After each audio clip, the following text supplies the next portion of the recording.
warahmatullahi wabarakatuh. Selamat malam, salam sejahtera untuk kita semua. Om Swastiastu. Pemirsa, bersama saya Najimuddin Tuampo, kembali bersama Anda di ruang tamu podcast. Pada malam ini kita akan membahas tentang satu tema, yaitu melawan lupa. Telah hadir bersama kita salah satu tokoh masyarakat, Parigi Motong. Beliau juga adalah salah satu eksponen perjuangan Kabupaten Parigi Motong yang tercantum dalam perjuangan yang disebut dengan Gempar, Gerakan Masyarakat Pemekaran Parigi Motong. Beliau adalah Bapak Arifin Lamalindu.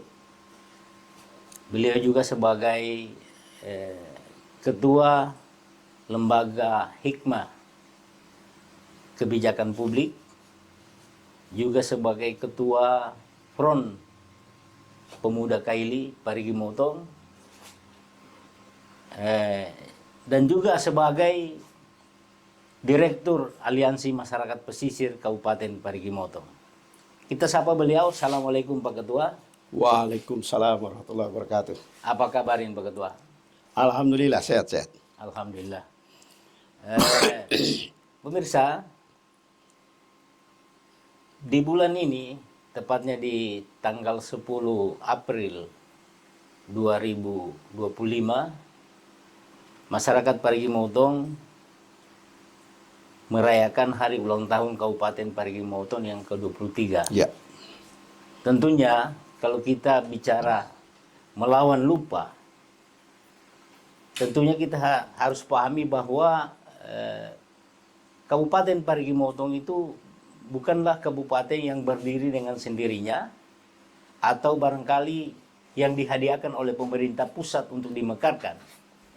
Tetapi di balik itu semua ada gerakan perjuangan masyarakat yang melalui satu wadah dengan singkatan Gempar, Gerakan Masyarakat untuk Pemekaran Kabupaten Parigi Motong.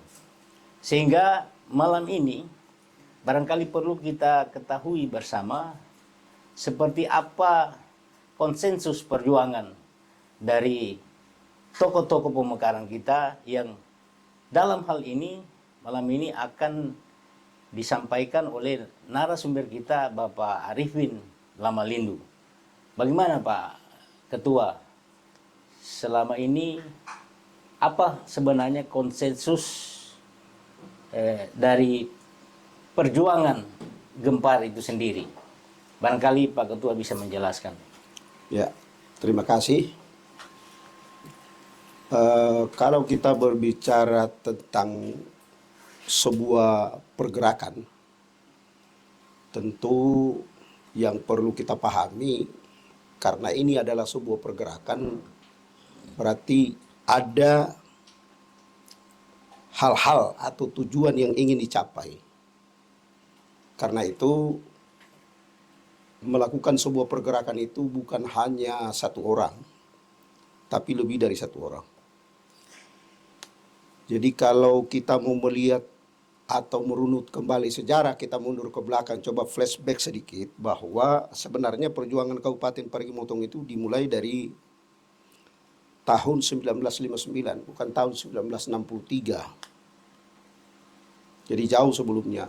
Jadi kita sebut saja apa yang dilakukan oleh para pendahulu kita sebelum lahirnya Gempar itu, mereka pernah melakukan konsentrasi massa di lapangan Toraranga. Itu kalau di Jakarta ada konsentrasi massa di lapangan Ikada atau yang sekarang dikenal dengan Monumen Nasional itu, maka di Parigi Motong konsentrasi massa, berkumpulnya massa masyarakat itu dari ujung Molosipat sampai Sausu itu di lapangan Toraranga. Tapi untuk malam ini saya tidak bercerita lagi itu. Apalagi kita mau bercerita soal tahun 1963. Yang jelas kelahiran Gempar itu merupakan langkah atau periodisasi ketiga setelah masyarakat atau kakek buyut kita yang berjuang sebelumnya. Ya. Walaupun apa yang mereka lakukan belum membuahkan hasil, tapi ketika Gempar itu lahir 1999 yang diprakarsai oleh teman-teman mahasiswa Pantai Timur, dikomandoi oleh rekan kita Saudara Hamzah Cakunu, beliau itu ngajak saya. Kemudian selanjutnya setelah beliau bercerita panjang dengan saya, lalu kita mencoba membuat pertemuan pertama di Kelurahan Bantaya, lalu ke Masigi. Nah, di Masigi itu terbentuklah yang namanya Gempar itu. Awalnya diketuai oleh Abdullah Basau atau Om Dun. Ya. Kemudian dalam perjalanan, karena kita sering melakukan pergerakan massa itu ke Palu, meminta kepada pemerintah provinsi dan Kabupaten Donggala untuk pemekaran itu, singkatnya karena tidak dijawab seperti yang kita inginkan, maka pergerakan selanjutnya saya mencoba membangun ide dengan cara untuk tidak melakukan lagi pergerakan ke Palu. Tapi kita melakukan pergerakan di wilayah Parigimoto sendiri. Sebagai cikal bakal ibu kota, di sini banyak fasilitas yang dibangun oleh pemerintah provinsi maupun kabupaten. Ya.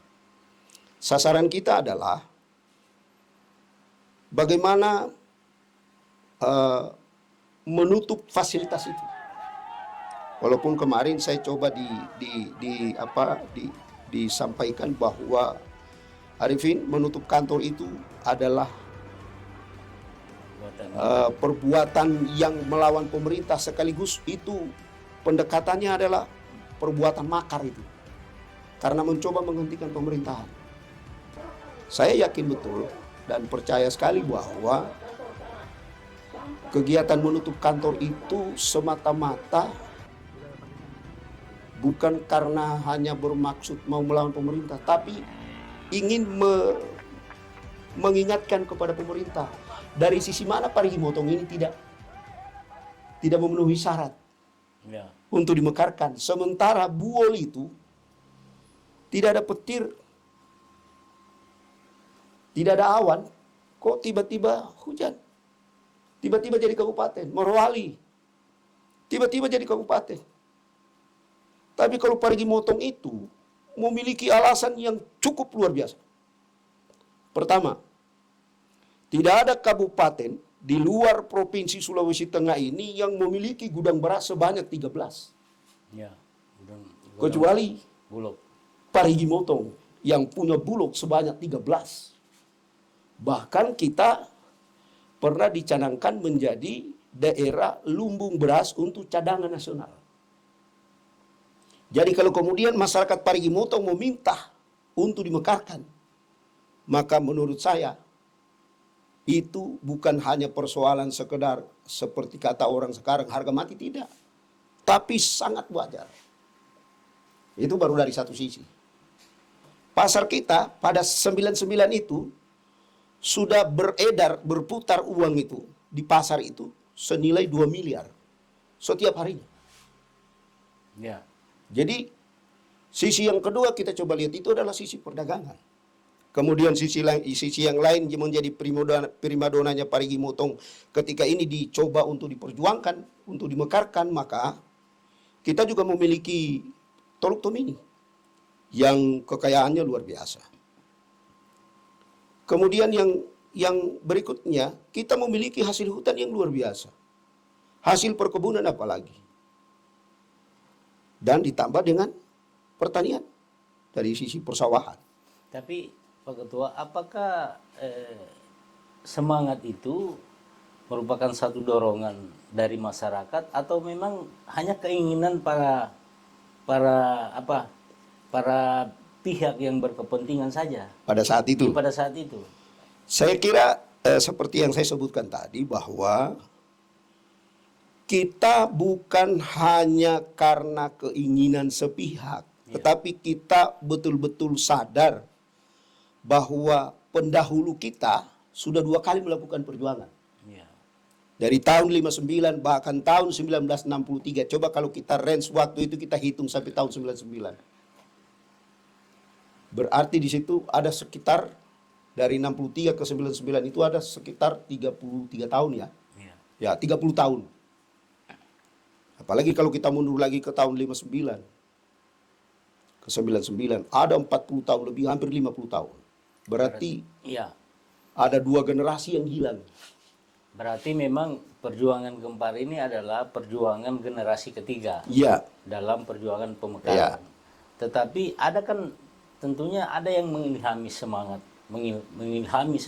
perjuangan itu. Iya. Termasuk dorongan masyarakat tentang apa yang disebut dengan pelayanan, pendekatan pelayanan. Ya. Jadi yang mengilhami pertama, kita itu kok tiba-tiba dikageti dengan mekarnya buol itu. Mekar Morowali. Padahal Morowali itu tidak seperti hari ini yang kita lihat. Hutan. Kantornya di hutan. Mohon maaf ini kalau saya sebutkan. Karena memang itu faktanya. Tapi kalau Parigi Motong itu lebih dari wajar. Kemudian yang kedua, pada saat itu kita teman-teman mahasiswa sudah menyampaikan bahwa tingkat pengangguran di Parigi Motong itu sudah mencapai garis ambang batas ya. Berarti jawabannya hanya satu. Daerah ini harus dimekarkan. Agar supaya terpenuhi tadi pelayanan prima dari masyarakat. Sehingga pengangguran ini mereka mendapatkan lapangan pekerjaan. Kenapa sampai pengangguran menjadi satu faktor, menjadi alasan untuk pendesakan untuk pemekaran? Sementara Parigi Motong ini kan merupakan wilayah yang dengan potensi sumber daya alam. Yang dimaksud pengangguran ini adalah pengangguran di sektor apa kira-kira sehingga menjadi dorongan?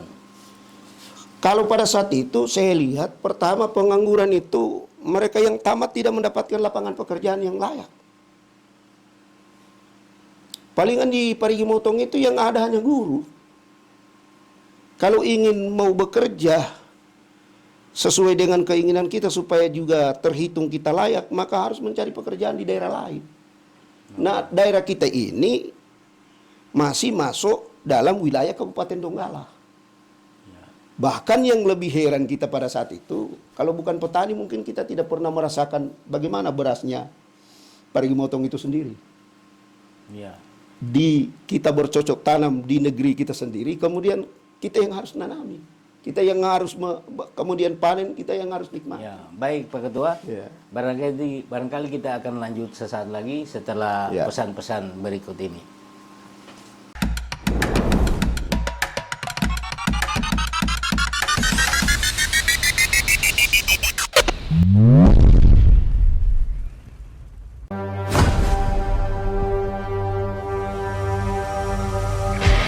Assalamualaikum warahmatullahi wabarakatuh. Salam sejahtera untuk kita sekalian. Om Swastiastu, Namo Buddhaya, salam kebajikan, salam sehat untuk kita semua. Salam satu jalur, ramaikan dan sukseskan trail adventure jelajah alam Parigi tanggal 10 Mei 2025 Kabupaten Parigi Motong. Gaspol.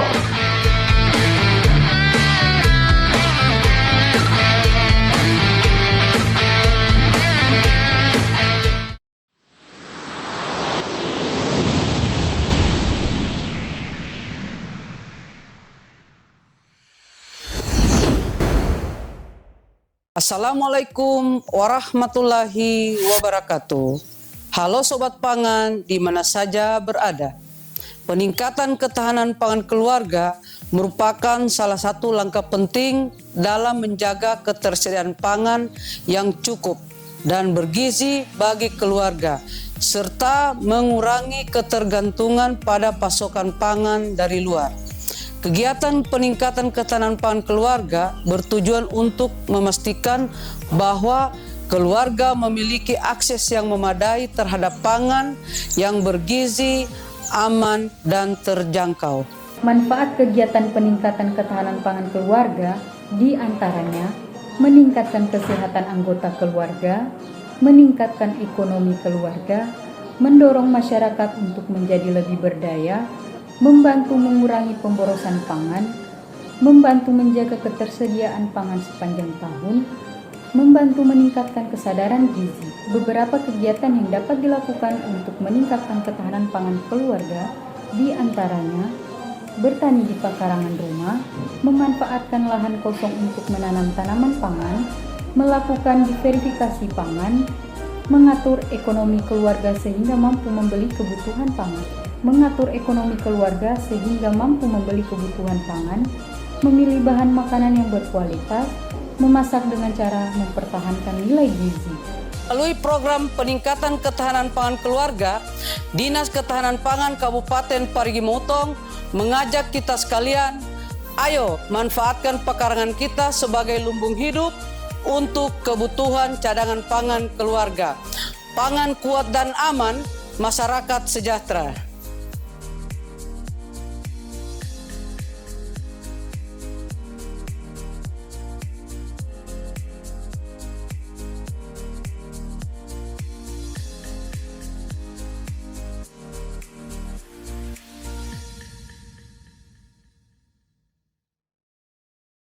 Pemirsa, kita kembali lagi di ruang podcast. Pak Ketua, kalau boleh masyarakat tahu sebagai pelaku sejarah pemekaran Kabupaten Parigi Motong, hal apa saja ya atau diplomasi apa saja yang dilakukan pada saat itu, saat perjuangan pemekaran? Ya, baik. Ya, perjuangan tahap ketiga yang kami sebut dan mengatasnamakan gerakan masyarakat pemekaran Kabupaten Parigi Motong yang disingkat dengan Gempar ini memang sengaja memilih nama itu agar supaya tersiar ke khalayak ramai. Dan dari kesekian kalinya kita melakukan pertemuan dengan pejabat di kabupaten, maksud saya Kabupaten Donggala, dan Provinsi Sulawesi Tengah, yang paling puncak itu adalah di saat teman-teman merasa jenuh sudah kepala. Karena apa yang kita inginkan itu tidak pernah kita dapatkan. Walaupun hanya semacam satu lembar kertas yang berisi rekomendasi atas dukungan pemekaran itu kami tidak dapatkan. Berkali-kali,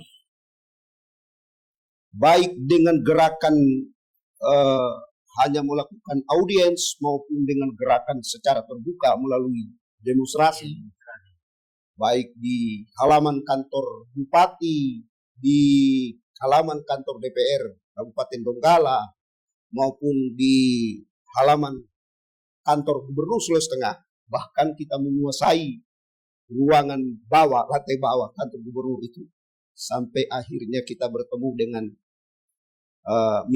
bertemu dengan Pak Gub, karena pada saat itu Sulawesi Tengah lagi melakukan penghelatan akbar tentang musabaqah tilawatil Quran tingkat nasional. Kami tidak menemukan Banjela, tapi kami menemukan Sekprov. Tapi kami paksa Pak Sekprov untuk berbicara atas nama gubernur.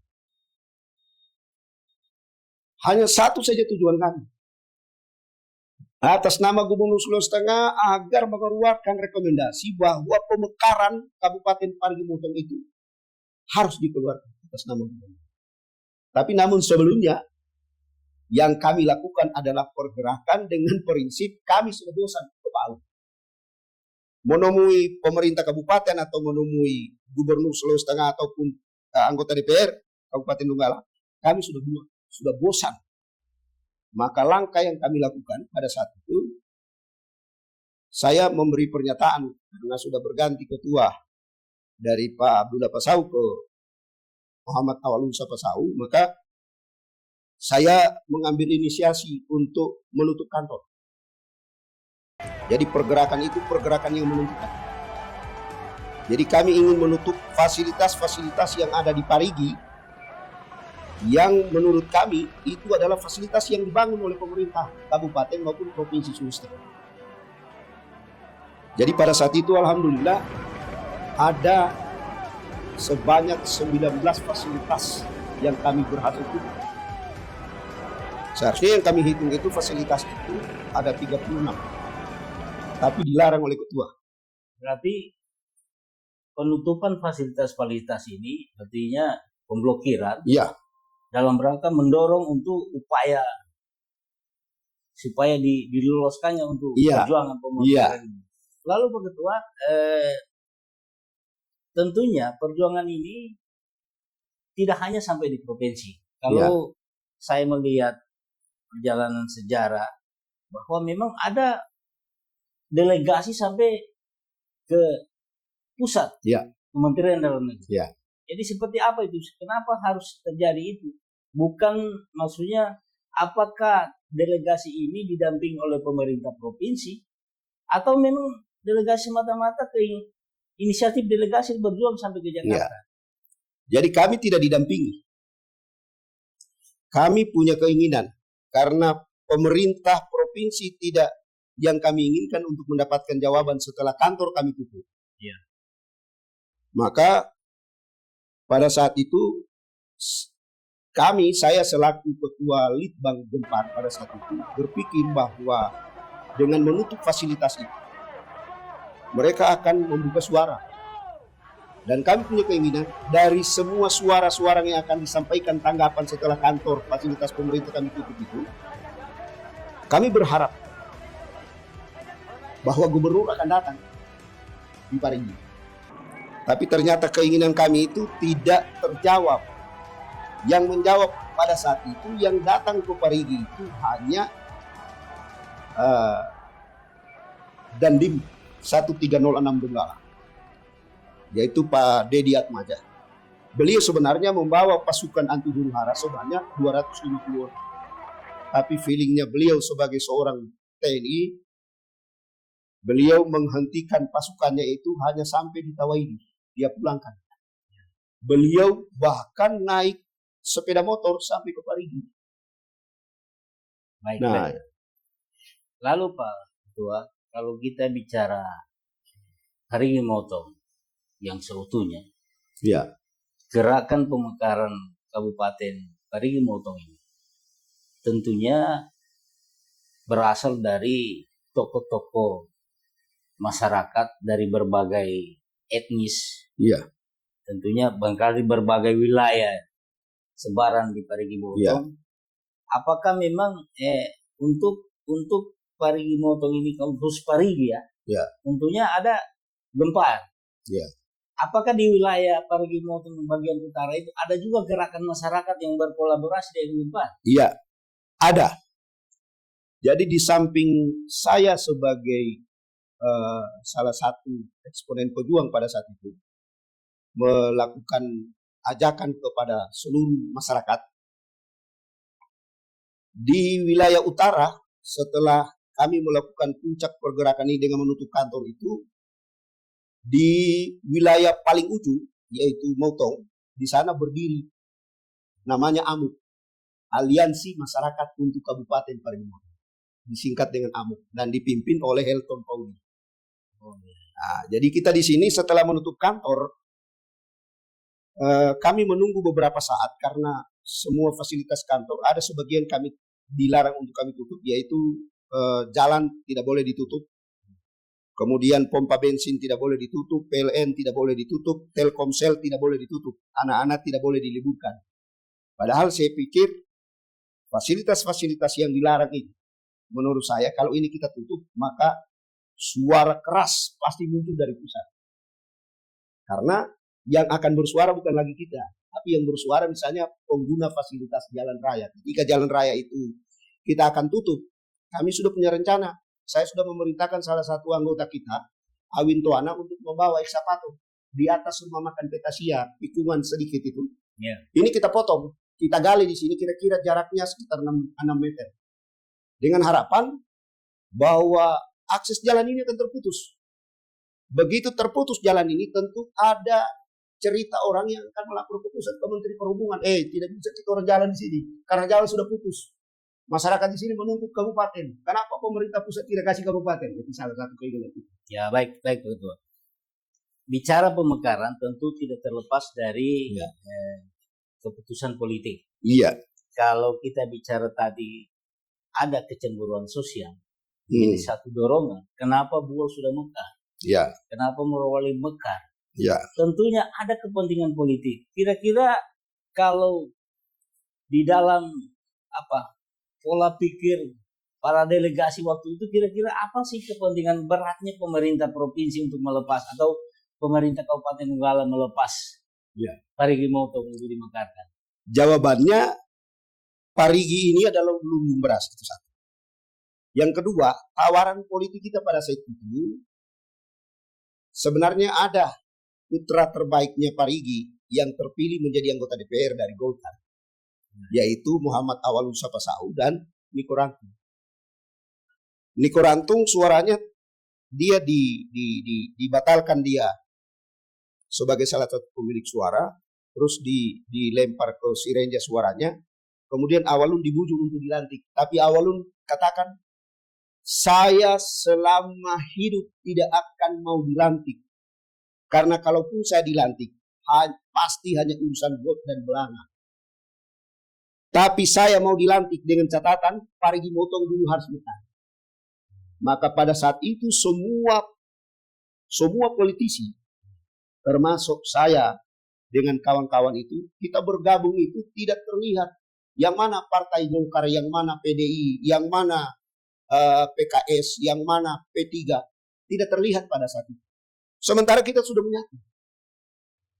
Dan ketika kita berangkat ke Jakarta, Ibu Fauzia sebagai perwakilan PDIP dari Sulawesi Tengah mengatakan bahwa kedatangan delegasi yang kedua, delegasi 11 itu, justru dianggap ini orang PDIP semua. Padahal bukan. Kita itu melebur semua. Jadi kita bersimpati ketika Awalun memberikan pernyataan bahwa saya tidak akan mau dilantik sampai kapanpun kalau Parigi Motong tidak mekar. Tapi kalau Parigi Motong mekar, saya siap dilantik. Kalau misalnya hari ini mekar kabupaten ini, maka hari ini saya siap dilantik. Baik. Lalu untuk perjuangan delegasi yang sampai berangkat ke pusat ke Jakarta itu, ini sebenarnya barangkali operasionalnya itu dari mana? Ya, kalau cerita dana operasional pada saat itu sebenarnya yang akan datang itu bukan seperti yang disebut dalam setiap kali ulang tahun itu delegasi 25 itu. Andai saja uang pada saat itu kita bawa lebih, mungkin 100 orang kita akan datang. Tapi sayang sekali, 25 orang anggota delegasi yang terpilih, itu hanya membawa uang sebanyak 14 juta. 14 juta rupiah. Kemudian 2 minggu lamanya di Jakarta. Kami tinggalkan Parigi ini dalam keadaan kantornya ditutup. Berarti kapal laut menjadi? Iya, kapal laut. Kami menumpang kapal Kambuna. Kemudian menumpang kapal Kambuna, kemudian datang kami di Jakarta di Kebun Kacang. Tinggal di Mes Pemda, Kebun Kacang. Tinggalnya di musola. Tidak pakai alas apa-apa kecuali koran. Maka delegasi 25 itu ketika pulang, yang duluan meninggal itu adalah mantan kepala desa Olaya, Pak Bahtiar Pasau. Mudah-mudahan amal beliau diterima di sisi Allah. Amin. Jadi kita berangkat itu memang penuh keprihatinan. Saya sendiri secara pribadi demi Allah, saya bawa uang 250 ribu rupiah. Terus langkah diplomasi di Jakarta itu apa saja yang dilakukan? Kami menemui anggota DPR RI itu Komisi 2. Kami langsung diterima di Gedung Nusantara bersama-sama dengan utusan dari Gorontalo. Namun sebelum Sebelumnya itu kami bertemu dengan Menteri PUOT ya, Pemerintahan Otonomi Daerah, yang dipimpin oleh Pak Prof. Rias Rasyid. Dan beliau mengatakan karena pada saat itu ada dua utusan yang mengatasnamakan Gempar. Ya. Yang Gempar aslinya hanya ada di luar. Makanya ada cerita saya bersama Arifin Mokodongan Batendang Pintu. Nah, pada saat itu ya karena memang kita tidak dikasih masuk karena dibilang sudah ada Gempar di dalam. Alhamdulillah utusan kita yang pertama justru yang mengatasnamakan Gempar itu ada 2 anggota Gempar di dalam yang coba menggabungkan diri tapi tidak menyebut mereka siapa, yaitu Pak Haji Yusuf Burahima dan Pak Amran Soda. Sehingga ketika sudah berbicara kurang lebih 1,5 menit, Pak Amran Soda berkata bahwa Pak Menteri, kalau Pak Menteri ingin bertemu dengan Gempar aslinya, mereka ada di luar sana. Lalu beliau bertemu dengan kita, ini asik ceritanya di sini. Beliau keluar bertemu setelah membaca sedikit proposal yang diajukan oleh Gempar. Lalu beliau berdiri di sampingnya Walun karena kita sudah sedikit agak panik ya. Dan tensi kita sudah naik. Karena pada saat itu ya saya dengan Pak Arifin Mokodongan Batendang Pintu itu ya sebenarnya sudah emosi. Tapi begitulah kejadian yang harus terjadi. Lalu beliau datang itu menghampiri Awalun dan berkata, Pak, Bapak tidak usah khawatir. Pemekaran Parigi Motong itu insya Allah saya akan mekarkan bersama-sama dengan Sulawesi Barat. Berarti ada respon positif. Ada respon positif dari Itu Pak. masih pertemuan awal. Iya, pertemuan awal. Awalnya kami mau bertemu beliau di kampus IIP tapi tidak berhasil ketemu beliau. Lalu difasilitasi oleh kemenakan saya bernama Agus. Lalu terjadilah pertemuan berikutnya, esok harinya ketemulah kita di kantor. Nah, walaupun pada saat itu ada teman-teman itu yang tersesat karena baru jam 10 ternyata jalan untuk akses menuju ke kantor itu ditutup, lantas kita berputar jauh. Kemudian Pak Ketua, rentan waktu dari diplomasi yang pertama yang mendapatkan respon sampai dengan pertemuan final lah, belumlah pengesahan, tapi setidaknya sudah ada langkah-langkah tindak lanjut daripada respon pertama tadi. Apa saja yang telah. Jadi alhamdulillah 2 hari berikutnya kita mencoba mendatangi kantor DPR RI dengan maksud bertemu dengan Komisi 2. Tapi ada yang menjadi penghubung di sana. Itu ada keluarga kita di Jakarta, seperti Pak Abdul Haila Mamala. Itu beliau mencoba menghubungi kita, menyambungkan pertemuan itu. Kemudian kita melakukan, ya alhamdulillah. Memang apa yang kita lakukan, upaya-upaya yang kita lakukan dengan sedemikian rupa itu ternyata pada saat kita mau menuju ke kantor DPR RI itu, pada saat itu bertepatan ada juga yang demo penuntutan. Itu kalau tidak salah demo itu di Jakarta sendiri, pemekaran juga ya. Kemudian bersamaan dengan kita dengan Kabupaten Pasir Panajam. Itu. Jadi kita bertemu itu pada saat demo, dikira kita jadi rombongan pendemo. Tapi kita berusaha memaksakan diri untuk masuk di gedung pertemuan itu. Karena sudah ada yang kasih petunjuk dan bawa kita, jadi dikira utusan dari para pendemo itu. Padahal bukan. Kita utusan dari Parigi Motong, nanti setelah sampai di sana, ternyata kita berhadapan dengan utusan dari Gorontalo. Ya baik, berarti bisa dipahami bahwa gerakan-gerakan sebelumnya yang dilakukan di daerah itu membawa respon positif, dilirik oleh pemerintah pusat, sehingga yang menjadi pertanyaan selanjutnya bahwa antara kolaborasi aliansi masyarakat untuk pemekaran yang di utara dengan Gempar ini ada di wilayah selatan Parigi Motong, tentunya ada kolaborasi, ada komitmen. Ada jadi konsensus bersama tentang bagaimana Parigi Motong setelah pemekaran. Namun ditahan dulu Pak Ketua, kita akan kembali di ruang tamu podcast untuk melawan lupa sesaat lagi.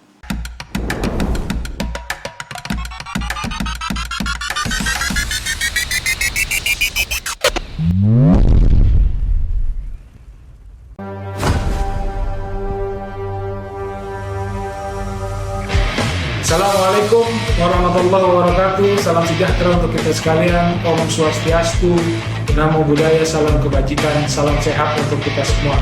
Salam satu jalur, ramaikan dan sukseskan Trail Adventure Jelajah Alam Parigi tanggal 10 Mei 2025, Kabupaten Parigi Motong. Gaspol!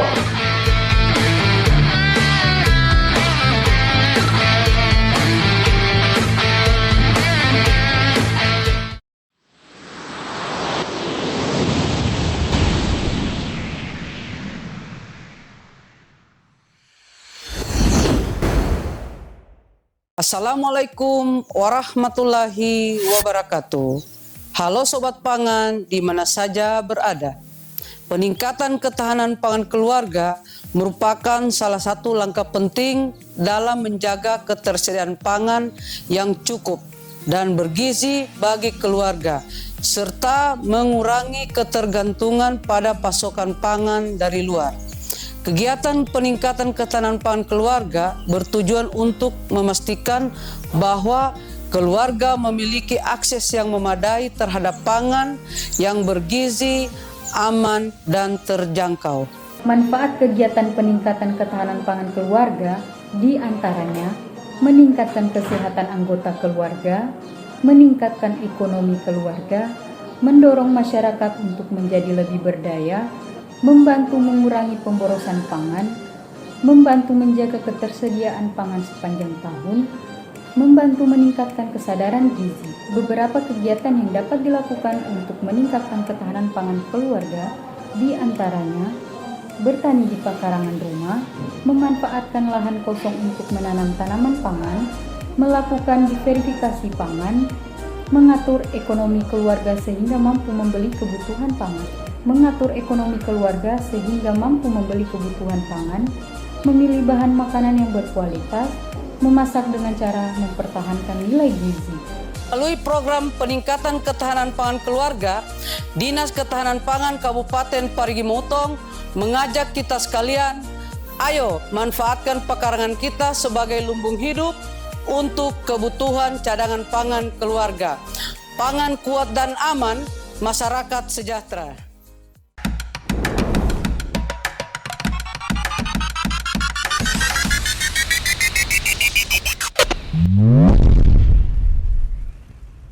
Pemirsa, Ruang Tamu Podcast kembali bersama Anda dalam episode Melawan Lupa. Pak Ketua, Ya. singkat cerita dari gerakan perjuangan pemekaran, klimaksnya itu dari rentan waktu respon pertama sampai dengan persetujuan untuk pemekaran itu makan waktu berapa lama? Kalau kepergian kita ke Jakarta itu sampai datang Komisi 2 DPR RI ke Parigi, itu rentang waktunya kurang lebih 2 bulan ya, kurang lebih 2 bulan. Tapi belum sampai juga 2 bulan ya. Tapi mereka betul-betul merespon karena proposal yang diajukan untuk pemekaran Parigi Motong memang bukan seperti ibaratnya kita mau membuju pejabat di atas ya, bukan. Tapi kita bercerita tentang potensi kita. Potensi Parigi Motong. Dan rentang bentangan Parigi Motong ini dengan Teluk Tomini itu ada 400 sekian kilometer. Kalau ditempuh perjalanan dari ibu kota Parigi menuju ke utara, itu perjalanan kurang lebih 6 jam, 6 jam lebih atau bahkan sampai 7 jam. 7 jam perjalanan. Jadi perjalanan yang melelahkan.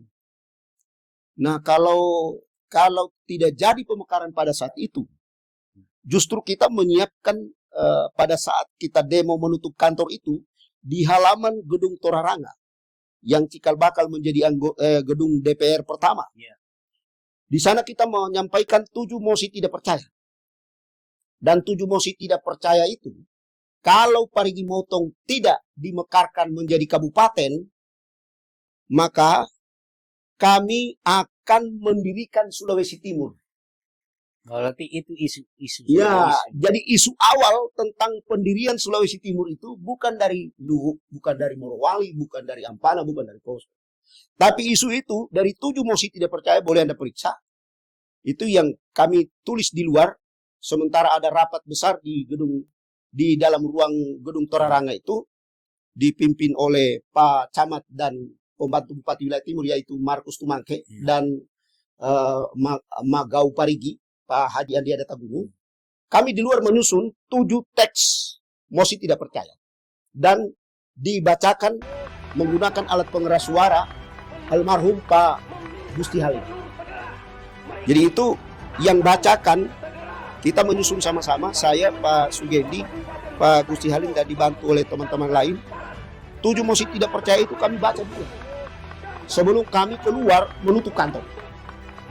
Jadi salah satu poin dari 7 poin mosi tidak percaya itu, jika Parigi Motong tidak diizinkan atau tidak dimekarkan, maka kami ingin Sulawesi Timur berdiri Sulawesi Timur. Ya, baik.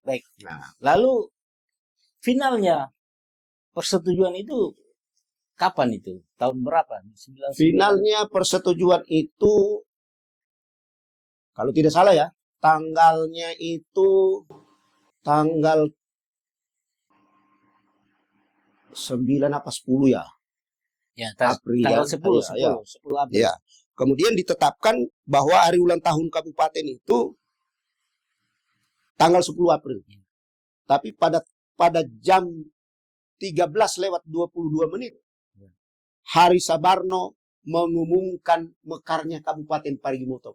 Menteri Ya. Dalam Negeri. Menteri Dalam Negeri. Dan pada saat itu alhamdulillah, begitu kita menelpon ke Parigi, pada saat diketuk palu, hujan deras di Parigi. Alhamdulillah. Jadi itu berkahnya kita dengan penuntutan itu dan rasa syukur yang luar biasa, sehingga kita melakukan acara syukuran itu di Hotel Sahid Jaya. Tapi ada yang paling penting. Saya ingin sampaikan bahwa ketika pertemuan di Hotel Sriwijaya, semua tokoh Parigi Motong sudah bertemu, bukan hanya delegasi Gempar, tapi sudah ada Gempar ini yang berangkat ke sana setelah pergi untuk kedua kalinya tim 11, lalu terbentuklah presidium. Jadi presidium itu tidak ada lagi ketuanya, tapi yang ada di situ pengurus-pengurus intinya adalah Awalun Sapasau, Nur Rahmatu, kemudian siapa yang di Palu ini, Tombol Tutu 1 ini, saya lupa lagi. Mulhanan Tombol Tutu. Nah, kemudian Alamuis, itu semua pengurus presidium. Berarti saat itu adalah sudah merupakan kolaborasi antara pejuang pemekaran wilayah selatan dan pejuang pemekaran di wilayah ini utara. sudah penggabungan, Ya, karena penggabungan memang sudah sudah terlihat tanda-tanda menjadi. Ya, Kita sudah ketemu dengan, sudah bertemu kita dengan Komisi 2 DPR RI, baru terbentuk presidium. Tapi ini dilakukan oleh Gempar dulu. baik Pak Ketua. Tentunya setelah resmi menjadi ibu kota hasil pemekaran Kabupaten Parigi Motong, tentunya dari tokoh-tokoh saat itu Ya. tentunya ada satu dorongan kesepakatan bersama menjadi konsensus barangkali yang perlu kita ketahui. Ya. Tentu ada tujuan Ya. di mana Parigi Motong saat itu di tahun 99. Ya. Kemudian sekarang di 2025, Ya. 23 tahun yang lalu pemekaran. Tentunya ada harapan-harapan tokoh-tokoh pemekaran saat itu. Parigi Motong hari ini sebenarnya seharusnya bagaimana? Ya. Jadi hasil pertemuan kita di Hotel Sriwijaya sebelum kita berangkat pulang, kembali ke Kabupaten Parigi Motong yang baru diresmikan. Kita melakukan pertemuan di Hotel Sriwijaya dan melahirkan 5 keputusan, 5 opsi. Pertama, karena ibu kota di Parigi, maka bupati harus dari utara. Itu satu. Ya, satu. Yang kedua, semua pejabat putra-putri Parigi Motong yang ada di rantau, yang kebetulan sudah jadi pejabat eselon Di Kabupaten di Kabupaten Donggala, Kota Palu. Kabupaten Poso, Kota Palu, itu harus pulang, harus kembali. harus kembali.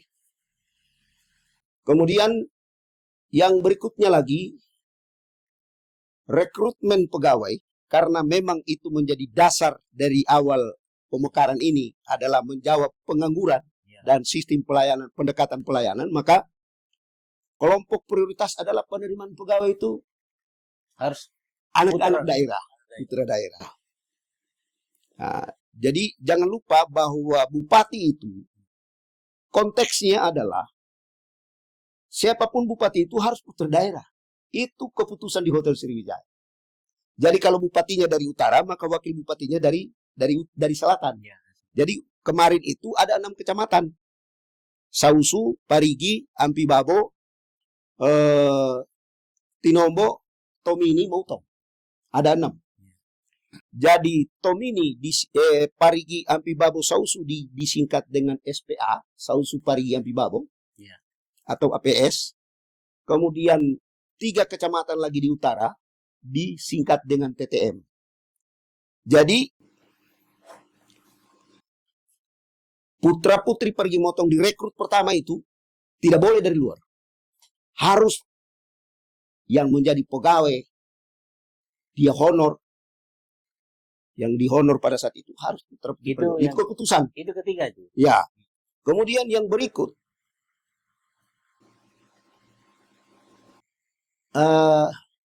bagaimana dengan tentang bagaimana barangkali ada dorongan pemekaran lagi? ya, jika sudah memungkinkan, ini yang kelima ya. Jika sudah memungkinkan TTM itu dimekarkan, maka TTM itu harus mekar, dan itu harga mati. Hari ini Gempar masih punya hutang ini. Berarti itu merupakan salah satu konsensus perjuangan. Iya. Ya, kesepakatan dalam perjuangan bahwa Parigi Motong ini memang sudah dicetuskan sejak awal bahwa Parigi Motong harus dimekarkan. Iya, harus dimekarkan. Nah, sementara kan sekarang 23 tahun kan masih sementara berjuang. Iya. Nah, begini Pak Ketua, hal lain yang perlu kita ketahui bersama, tadi Pak Ketua tadi sampaikan tentang putra daerah. Iya. Perjuangan pemekaran Kabupaten Parigi Motong ini adalah perjuangan seluruh masyarakat Parigi Motong yang meliputi semua etnis komponen masyarakat Parigi Motong.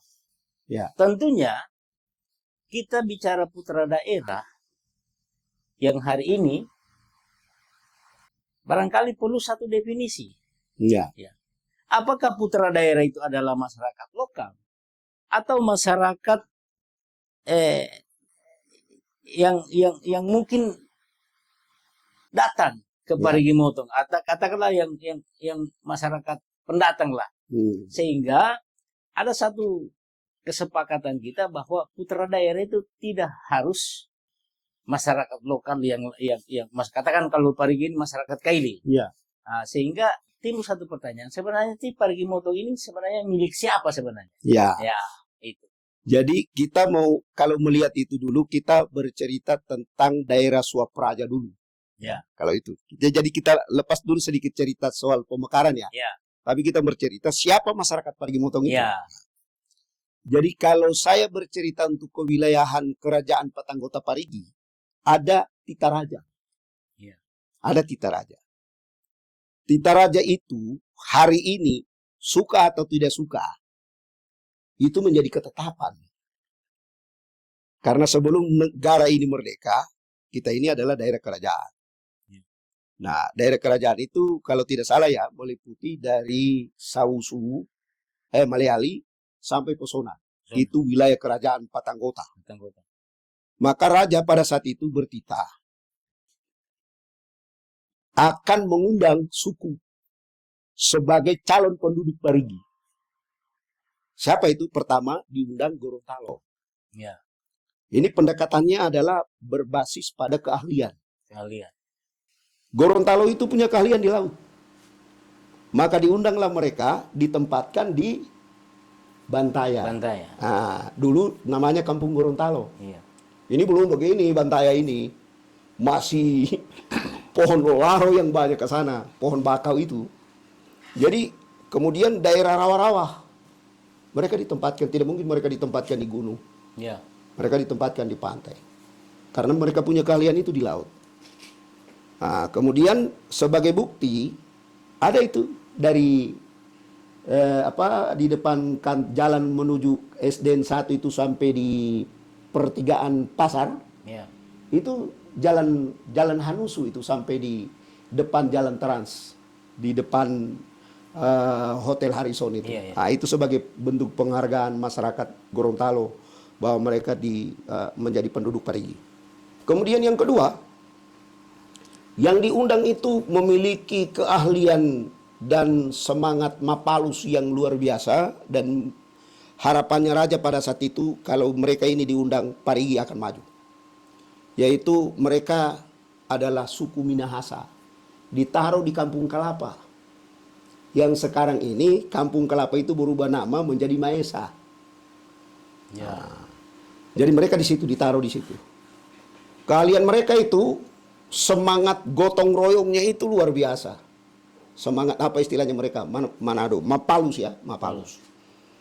Kemudian yang ketiga, suku yang diundang ketiga adalah suku Bugis.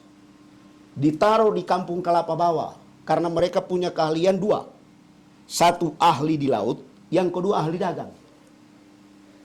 Jadi mereka ditaruh di Kampung Kelapa Bawah, sekarang ini jadi Maesa Pantai. Ya. Nah, kemudian yang keempat, ini etos kerjanya luar biasa. Tapi dia nanti terselenggara di tahun zamannya pemerintahan perpindahan antara Arsid Pasau dengan Pak Asmuji Slamet. Kebetulan juga impres instruksi presiden zamannya Pak Harto, perpindahan penduduk secara besar-besaran dengan yang namanya transmigrasi. Maka yang keempat itu dipindahkan, yaitu keluarga Bali. Saudara kita keluarga Bali ditaruh di Kampung Kelor yang hari ini namanya Mertasari. Nah, mereka ini punya keahlian. Oh, jangan lihat di dego-dego orang kalau pagi. Tidak dapat itu dego-dego, orang ada di sawah, ada di kobong. Nah, itu orang punya. Jadi keinginan raja itu supaya Parigi ini maju.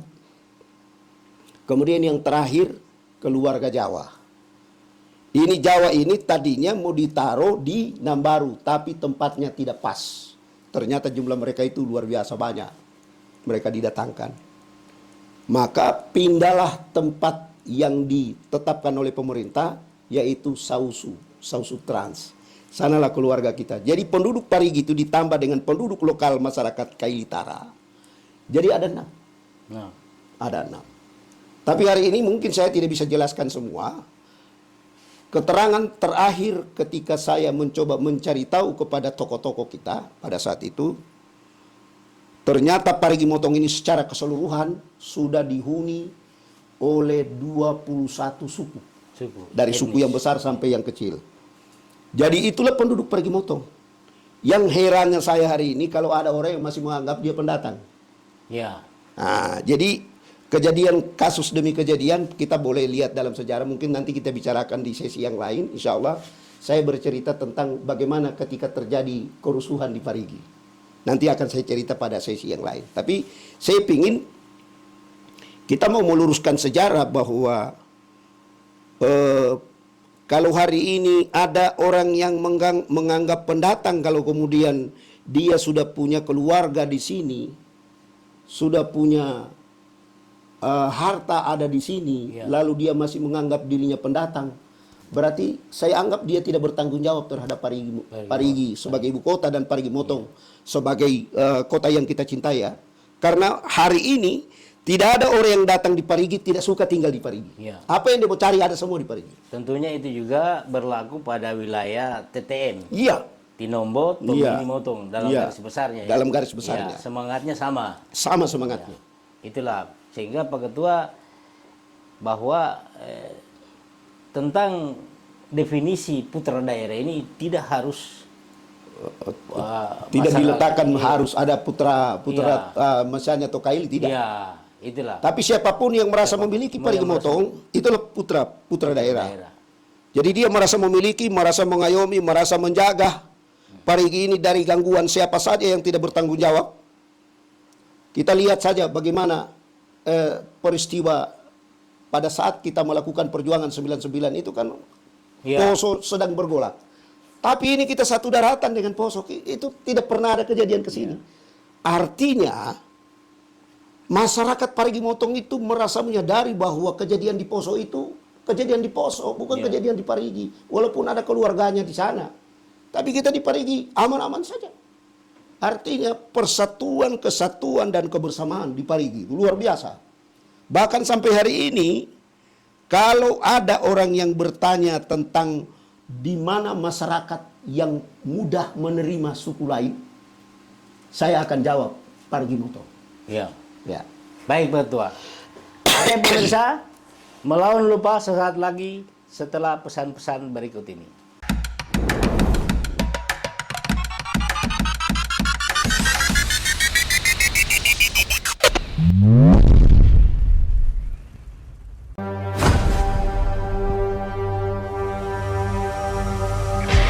Assalamualaikum warahmatullahi wabarakatuh. Salam sejahtera untuk kita sekalian. Om Swastiastu, Namo Buddhaya, salam kebajikan, salam sehat untuk kita semua. Salam satu jalur, ramaikan dan sukseskan Trail Adventure Jelajah Alam Parigi tanggal 10 Mei 2025. Kabupaten Parigi Motong, Gaspol.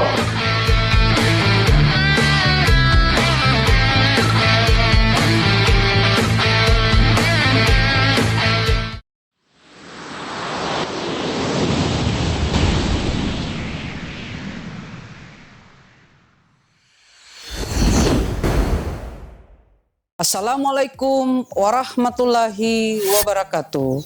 Halo Sobat Pangan di mana saja berada.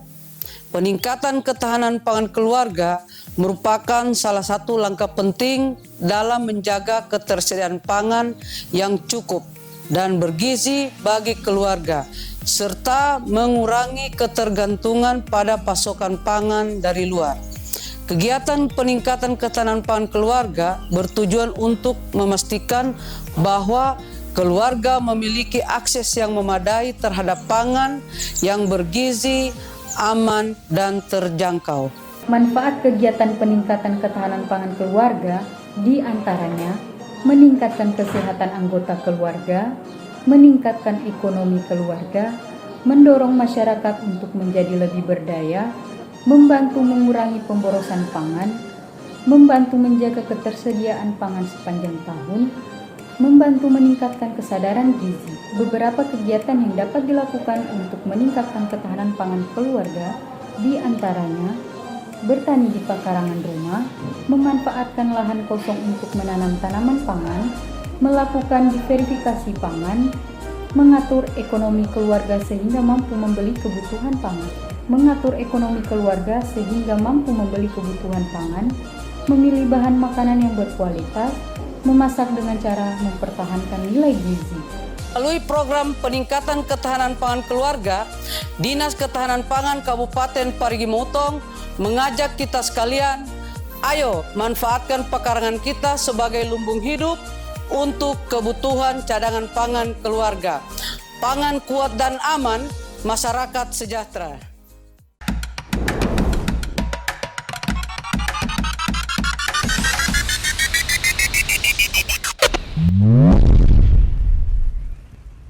Pemirsa, kita kembali di ruang tamu podcast dalam episode Melawan Lupa. Pak Ketua, sebagai tokoh masyarakat, khususnya sebagai tokoh pejuang pemekaran Kabupaten Parigi Motong, di usia 23 tahun Kabupaten Parigi Motong, sekarang ini apa sih dalam benak secara umum ya Parigi Motong hari ini menurut Pak Ketua? Baik, kemarin kita sudah mulai dengan acara buka puasa bersama ya. Puasa ke-19, alhamdulillah saya berhasil mempertemukan teman-teman yang masih hidup, walaupun di sana sini orang menganggap bahwa Gempar itu sudah mati. Ya. Dan ternyata setelah saya relay kembali, kita masih ada 15 orang yang hidup. Alhamdulillah dengan acara buka puasa bersama kemarin, bersama eksponen yang tidak tergabung dalam delegasi yang berangkat ke Jakarta, kita melakukan buka puasa bersama dan kita sudah ingin menyampaikan kembali dengan beberapa kebijakan-kebijakan yang salah, yang keliru, yang tidak berdasar pada apa yang telah diletakkan oleh teman-teman pejuang. Suka atau tidak suka, kemarin kita terus terang ada kesan mungkin pembiaran menurut kawan-kawan.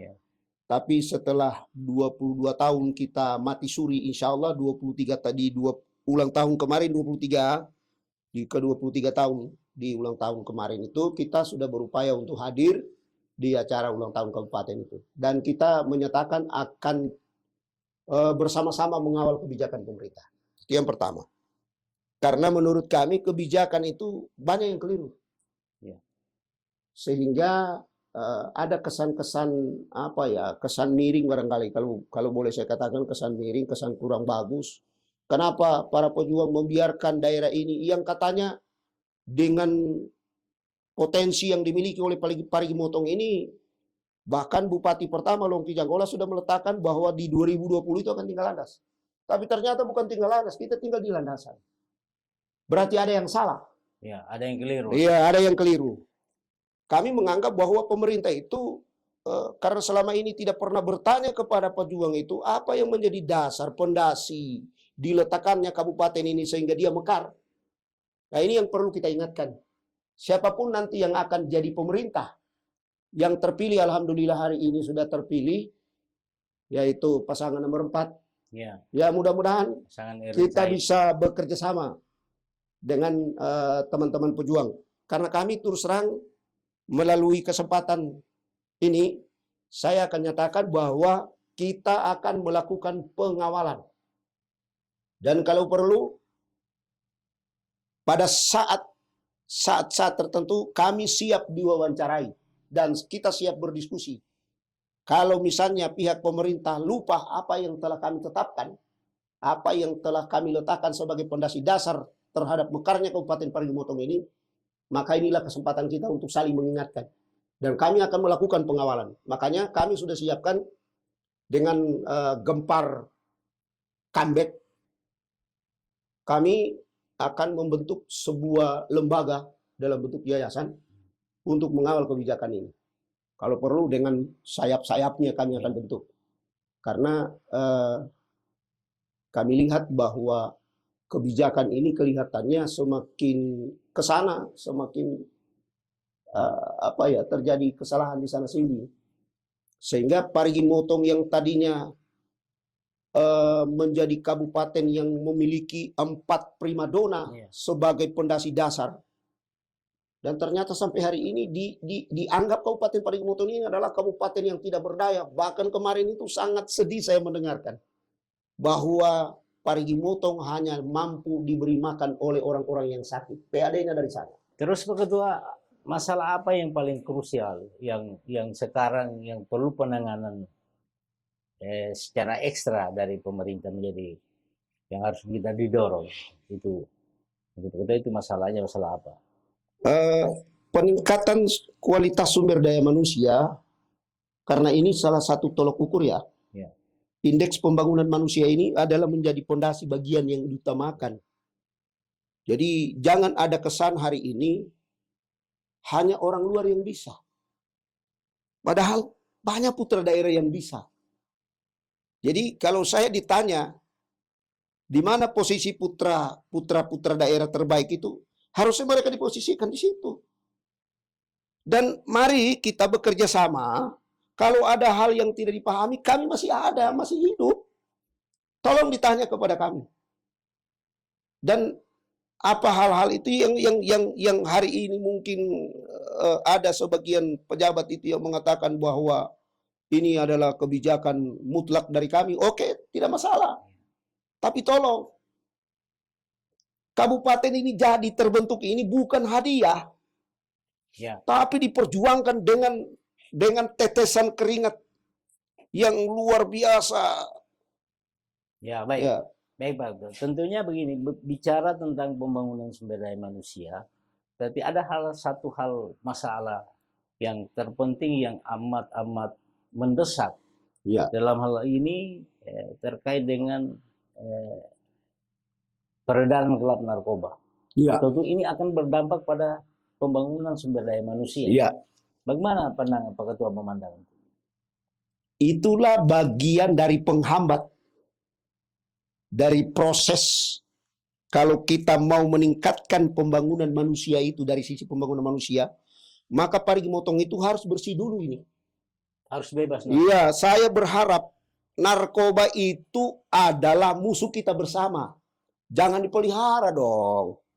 Narkoba itu tidak ada untungnya. Justru merusak generasi muda. Nah, hari ini mungkin kita dapat peringkat pertama ya untuk di Sulawesi Tengah. Kedua, ya. Peringkat kedua di Sulawesi Tengah terbesar setelah Kota Palu. Nah, saya terus terang apapun alasannya narkoba itu saya paling tidak suka. Bentuk rasa ketidaksukaan saya dan rasa kekhawatiran saya. Hari ini saya memasukkan putra-putri saya ke pondok pesantren. Saya tidak sekolahkan di sini anak-anak saya. Kenapa? Ya, kalau saya mau sebut, ternyata kenapa hari ini tidak selesai-selesai narkoba, karena ada oknum-oknum tertentu di kepolisian yang membikingi persoalan ini. Jadi mestinya menjadi perhatian kita dari pemerintah. Masa sih bisa Morowali itu mengatakan bahwa kalau ada itu bisa di PTDH? Parigi Motong kapan dong? Ya. Tentunya itu dalam satu strategi ya, barangkali yang perlu dilakukan. Tentunya harapan-harapan itu terkait dengan penanggulangan peredaran narkoba ini, tentu ada hal-hal yang hal-hal teknis yang perlu kita dorong pemerintah untuk melakukan itu, termasuk misalnya fasilitas, fasilitas apa namanya, fasilitas rehabilitasi sosial maupun rehabilitasi kesehatan, itu kan juga tidak ada. Ini di Parigi Motong dulunya ada BNN itu sebagai salah satu lembaga di Kabupaten Parigi Motong. Tapi yang saya tidak tahu apa sebabnya, hilang itu BNN itu di Kabupaten Parigi Motong. Itu salah satu lembaga lembaga pemerintah. Tapi saya tidak tahu apa yang membuat sehingga dulu ada, kemudian tiba-tiba dihilangkan. Jadi yang kedua mestinya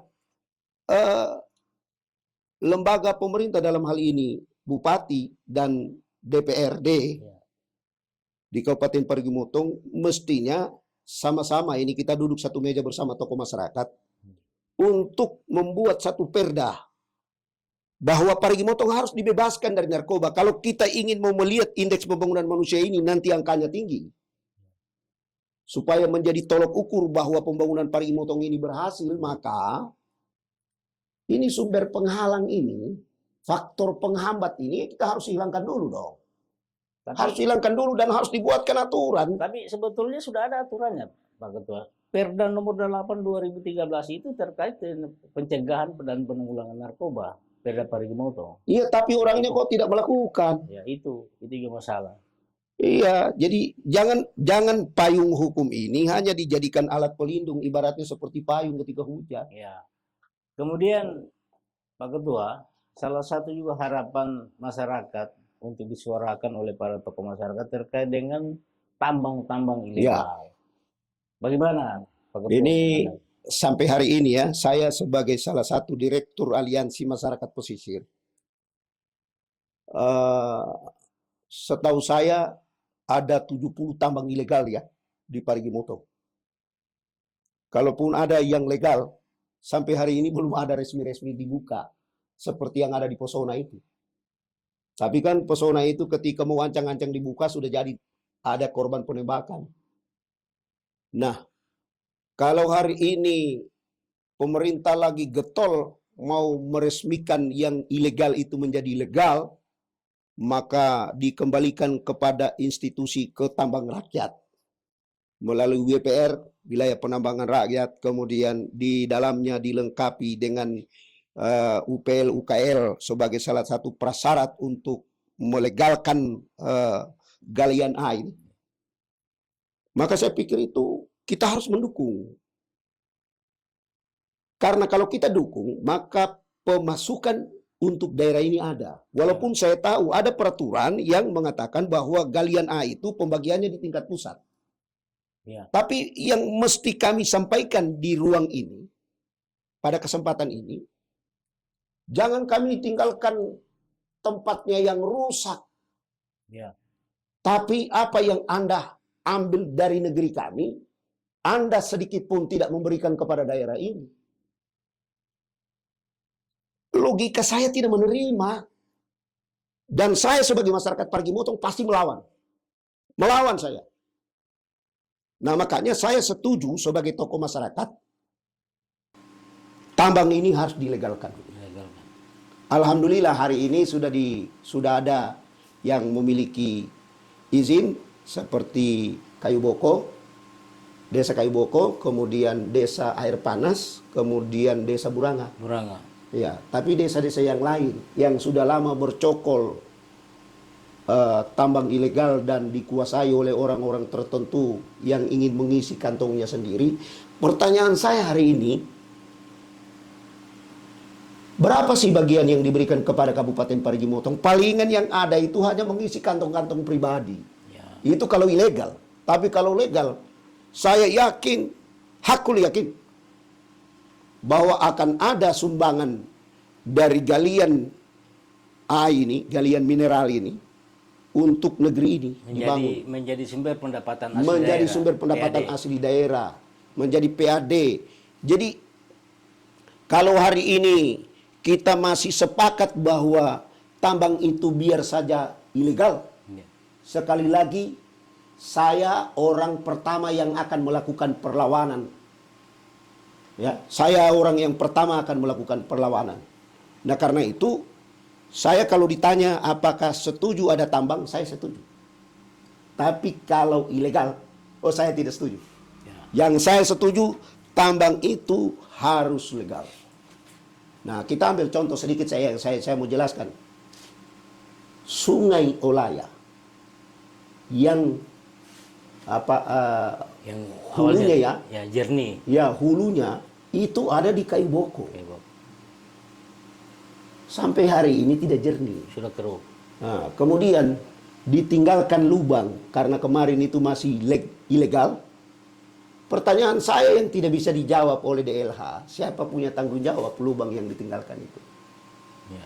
Dan saya ditunjuk sebagai salah seorang ketua forum penanggulangan risiko bencana Kabupaten Parigi Motong. Justru daerah yang kita waspadai hari ini, ketika terjadi kontinuitas hujan terus-menerus, yang saya khawatirkan jika Kayu Boko itu banjir. Kalau Kayu Boko itu banjir, maka akan terjadi korban yang luar biasa. Walaupun ada pejabat-pejabat tertentu yang mengatakan, wah itu kan hanya air lewat. Loh, ini jangan mengatakan air lewat. Yang jelas itu banjir. Baik, baik Pak Ketua. Dari semua permasalahan yang kita bahas malam ini Pak Ketua, tentunya ada menjadi puncak sebagai closing statement. Iya. Kita baru saja menyelesaikan satu momen pesta demokrasi, Iya. yaitu pemungutan suara ulang, Iya. kemudian melahirkan kepemimpinan yang baru, yang kemarin juga sudah ditetapkan dari hasil pleno KPU Kabupaten Parigi Motong tentang rekapitulasi perolehan suara masing-masing paslon. Tentunya sekarang kita punya harapan dari sekian permasalahan tentang Parigi Motong hari ini, Parigi Motong hari esok. Ya. Seperti apa pandangan Pak Ketua sebagai tokoh masyarakat, harapan-harapan Pak Ketua sebagai tokoh masyarakat sebagai closing statement terhadap lahirnya pemimpin baru untuk Parigi Motong. Ya. Pertama-tama saya mengucapkan selamat kepada paslon yang terpilih pada episode PSU Ya, di Parigi Motong, yakni pasangan Erwin Syahid Syahid. atau disingkat dengan Ersa. Selamat. Mudah-mudahan Anda sebagai pemimpin baru di wilayah Parigi Motong merasa pertama Parigi Motong ini adalah milik kita bersama. Dan mudah-mudahan pernyataan kemarin itu bahwa kemenangan Erwin Syahid itu adalah kemenangan masyarakat Parigi Motong. Ya. Itu benar-benar terwujud. Karena suka atau tidak suka, kami akan berada di samping Anda, bukan di belakang Anda. Kami akan gempar itu, akan berada di samping Anda. Dan kalau Anda benar, kami akan memberikan dukungan full. Tapi kalau Anda melakukan kesalahan, maka lawan Anda pertama yang akan melakukan teguran, pasti kami. Dari para pejuang. Karena memang daerah ini kita harapkan adalah menjadi daerah termaju di wilayah Sulawesi Tengah. Itu harapan kami. Karena apa yang kita cari ada semua di Parigi Motong. Walaupun hari ini dengan kebijakan dan regulasi pemerintah ada yang dipindahkan. Ada yang dipindahkan tentang pengambilan keputusan dan pembagian hasil, ada yang dipindahkan ke provinsi, ada yang dipindahkan ke pusat. Tapi kami sebagai masyarakat Parigi Motong merasa bahwa daerah yang paling nyaman untuk ditinggali bersama keluarga itu adalah Kabupaten Parigi Motong. Karena itu mudah-mudahan pemerintah yang baru ini, sekali lagi ucapan selamat, mudah-mudahan ini menjadi harapan kita semua. Ya. Menjadi harapan kita semua. Dan karena itu saya berharap perbedaan kita karena pilihan kemarin tidak usah kita bawa. Tapi hari ini siapapun yang akan menjadi pemenang, itulah pemimpin kita. Dan itulah yang harus kita panuti dan kita ikuti. Ya. Oleh karena itu saya berharap sekali lagi sebagai salah